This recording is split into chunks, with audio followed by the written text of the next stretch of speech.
What's up, it's Andre, and it's time for Falcon and the Winter Soldier, episode 2 on Disney Plus. Spoiler alert, this will contain spoilers for the Falcon and the Winter Soldier. You have been warned, spoilers. The Falcon and the Winter Soldier episode 2 starts with freaking Party City Captain America, aka Admiral USA.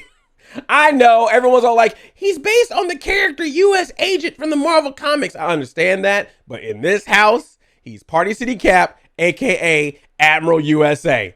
Admiral USA. But they tried to make me feel sympathetic for John Walker. He's got the suit in a locker room at his old high school, I believe. He's about to do this interview on Good Morning America because corporate synergy. And you can feel the pressure that this guy has. He's now been put in this position to be the new Captain America, and he's nervous about doing it right. He also has a black sidekick and a Meghan Markle girlfriend. So I was like, all right, maybe he's a little bit more cool than I thought. Maybe I judged him too early.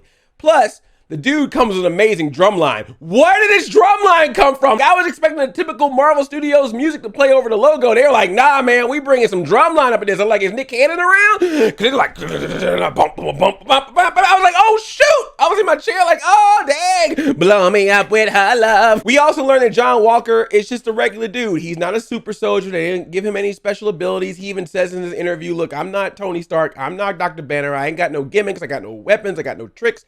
I'm just a dude with some gut and determination, and they show you that he was an amazing soldier. That's why they chose him. He's got great credentials. He just ain't super. All-American Captain America. For most of y'all, I still can't get behind him. But hey, at least they're showing me a little bit more of the character of John Walker. I'm feeling a little more sympathetic. But I tell you who didn't like John Walker right off the bat, freaking Bucky. He watched that entire interview like, I know this man did not put on my man's outfit. You ain't no Steve Rogers. Bucky meets up with Sam and just immediately chews him out. Why'd you give up the shield? He gave you that shield. Steve gave you that shield and you gave it up.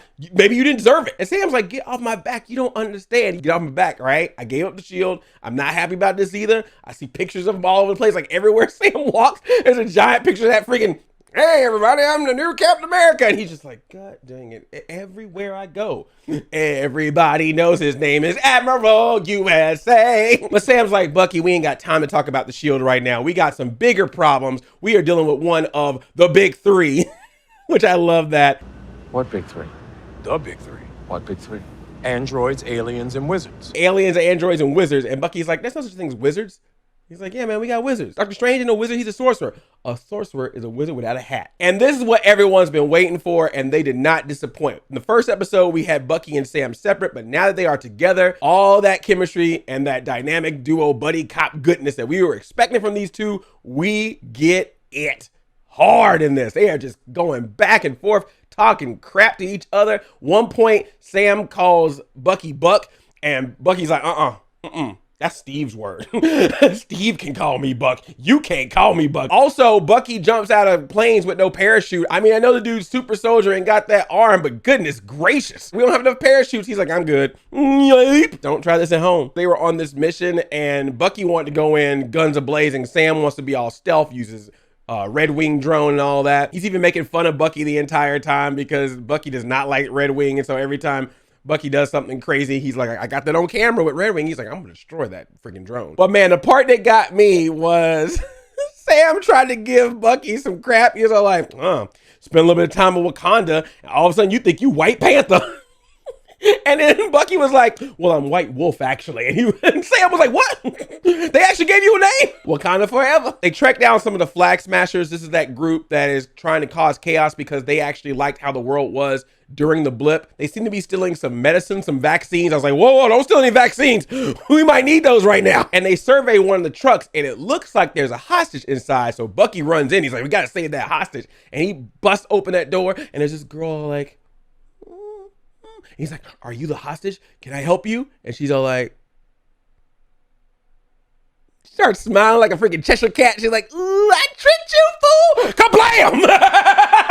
I was like, God dang, Freckles got you. Her name is Carly, supposedly the leader of the Flag Smashers. She pretended like she was a hostage, but it was actually a trap. She's actually one of the Flag Smashers with Super Soldier in her. So Bucky and Sam are trying to fight off these Flag Smashers. You get Falcon flying underneath the truck and over the truck and using his wings to hit people. At one point, one of them Flag Smashers, though, grabbed that drone and was just like, crack. And Bucky was like, I always wanted to do that. And then who shows up but freaking Party City Cap, Admiral USA, the new Captain America, they jump on board as like, you need some help? And so they start fighting as well. Now, I will give John Walker some credit, and I will give his friend Hoskins some credit. We know that John Walker ain't got no super soldier in him. So the fact that they jumped into this fight with Bucky and Sam, I respect. They try to work together. There's one point where Hoskins gets thrown off of the truck and John Walker throws the shield so he can land on it. But unfortunately, they were not successful. Everyone gets knocked off the truck. The Flag Smashers drive off. Can we also just talk about the fact that they got knocked off and rolled around in a field of flowers and landed on top of each other? We get some more Sam and Bucky conversations again. Bucky giving Sam crap. Why'd you give up the shield? You see that dude? You see that dude holding the shield? Sam is giving Bucky crap. Bucky's giving Sam crap. And then freaking New Cap and Hoskins try to drive up and be like, hey, you want to ride? And they're like, man, go away. And they're like, come on, man, we got to work together. Come get in the ride. They get in the ride, and there's that really nervous thing where they're just looking at each other. John Walker's trying to do that whole thing like, look, I know you guys don't know me, and I know that I'm not Steve. I can't be Steve. I'm not trying to be Steve. I'm just trying to be the best Captain America I can be. I got thrown into this too. I'm just doing my best. And I was like, oh man, he just trying. But then he messed up. He looked at Sam and was like, I'm just trying to be the best Captain America, and it would be great to have you as my sidekick. Sam's like, nope, we're out. Bucky was already out because Hoskins mentions that he was Battlestar, which is a reference to the Marvel comics, but I guess that's something that Bucky was like, nah, I ain't want no part of that. I'm out. But the moment that freaking John Walker was like, you could be my sidekick. Excuse me? I'm sorry. Did you fight Thanos? Who in the truck fought Thanos? They both get out the truck. They done. And John Walker's like, come on, man. Just let's be friends. We catch up with some of the Flag Smashers. They're being hidden by people again because their whole thing is we want everyone to have equal resources to everything. Some people are actually risking their necks out to hide them up in secret bunkers so they could sleep, get some internet access, make sure they can't be found, keep them all safe. Even though at one point, Carly gets a message from somebody who's like, I know you stole from me and I'm going to find you and I'm going to kill you. I'm like, was that Liam Neeson? Like, who the hell is sending you messages like that? How they got your number? They also have this whole chant, one world, one people, one world, one people. And we start to learn why they are doing the things that they are doing. So when everyone came back from the blip, apparently all these different organizations and relief programs were put in place to help specifically the people that came back. So they're upset because none of these resources are going to the people that have actually been around for the past 5 years. They're acting like, well, y'all were fine because y'all were still here. And they're like, well, you don't know how bad it was for the people who were actually here. So that's why they liked it before, because they felt like everyone was working together when there was a blip going on. But once it was over, then it was all about, let's just help out the people that just came back. And now they're like, no, everybody needs help. One world, one people. Not doing good things, but I get the reason why you're doing it. Bucky and Sam need some more answers about what's going on. So Bucky suggested they go meet with a guy named Isaiah in Baltimore. I especially love the exchange where this kid on the street recognizes Falcon, but thinks his name is Black Falcon. He's like, hey, Black Falcon. He's like, what you call me? He's like, that's your name, right? Black Falcon. It's a black kid doing it. No, my name's not Black Falcon. It's just Falcon. You just call me that because I'm black? Is your name Black Kid? I thought that was really funny. Yeah, you don't have to have black in your name just to prove that you black, says I, Andre, of Black Nerd Comedy. When they go up to Isaiah's place, his grandson is all like, no, he don't want to see nobody. And Bucky's like, look, he know me. They get let in. We meet Isaiah, this old man, but apparently this old man that knows Bucky. Bucky and Isaiah have some history fighting back in the war. He actually admits that he took part of Bucky's arm out. So he was like, I was wondering if you grew that arm back and if you came to kill me. And then when Bucky's all like, we need your help to talk about this and talk about that, Isaiah's like, nah, I ain't helping you. Get out my house.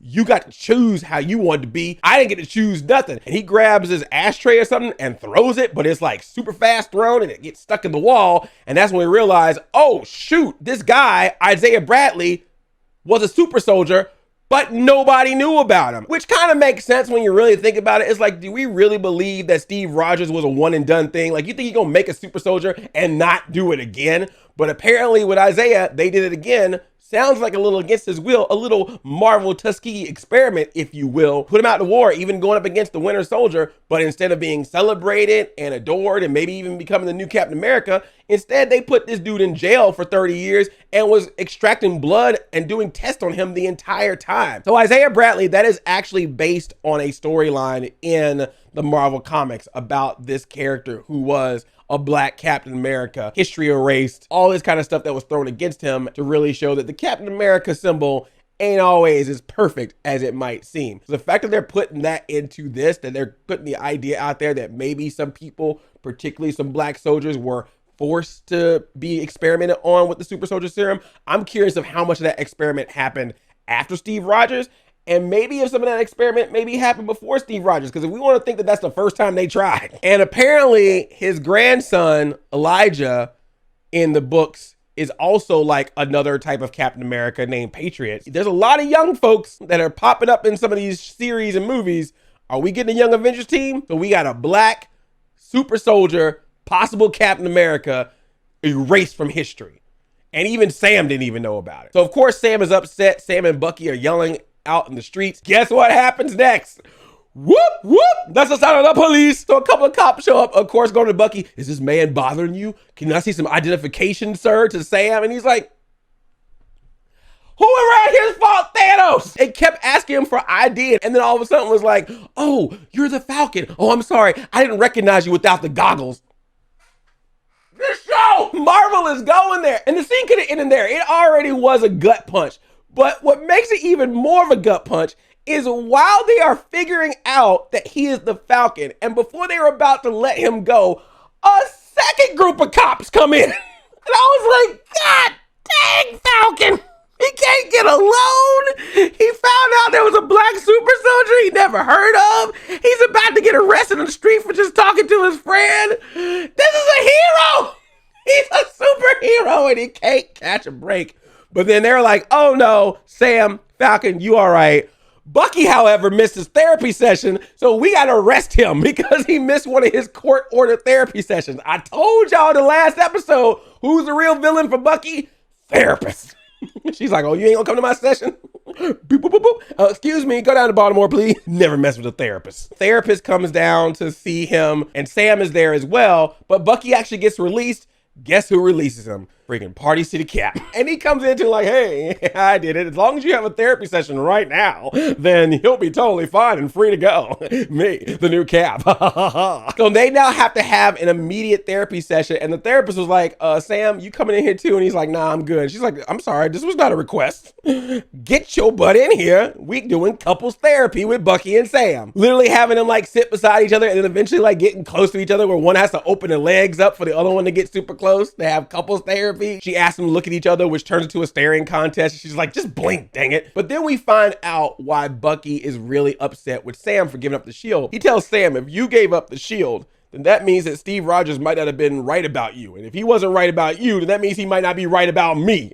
And I was like, oh, Bucky, Bucky, Captain Bucky. Oh, that part, I was just like, oh, that's good. That's good. That's deep. That's good. So Sam and Bucky were basically just like, we're going to go on this one last mission. We're going to work together because this is a greater threat than everything. So let's just get this done. Then we both go on a vacation and never see each other again.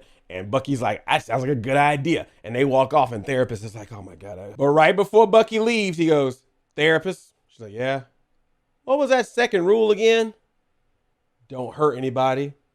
And Bucky's like, cool. And you know that means he gonna hurt everybody.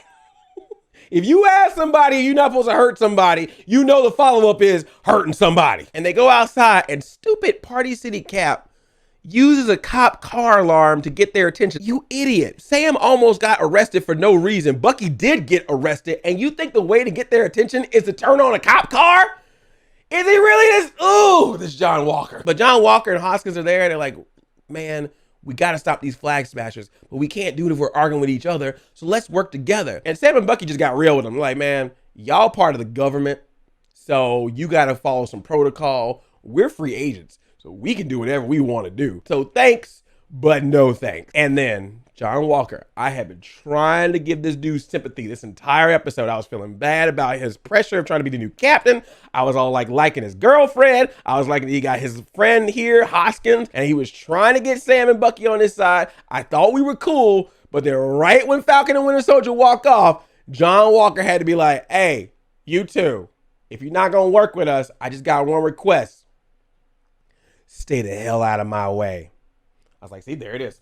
There it is. There it is. I knew it. I knew it. I tried to like you, John. I tried. But you had to go and say that nonsense. You were already on the fence with that Sam be my sidekick. But with this, no. You're going to give a threat to the Falcon and the Winter Soldier? I'm sorry, is your name in the title? You don't give threats, sir. You Party City camp. The Flag Smashers have to escape because they're getting tracked down. Someone's finding their location. One of the Flag Smashers even sacrifices himself. And it looked like that person that sacrificed himself was someone special to Carly because she's all looking out the window while he's having to set it off moment. Queen Latifah style, just running and getting shot at. I appreciate you if you get that reference. So the big question is, how did the Flag Smashers get super soldier serum to have super soldiers in their midst? How is that still being spread around? The only people we know that had that was S.H.I.E.L.D. and Hydra. Bucky's like, well, there's only one man I know we can talk to. And Sam's like, you ain't doing that. And he's like, we got to, man. He knows all of Hydra's secrets. We gotta go see Zemo. And I love when they're like, we gotta go talk to Zemo. This opera just starts singing. I want that to be the case anytime someone's name is said. We have to go see Zemo.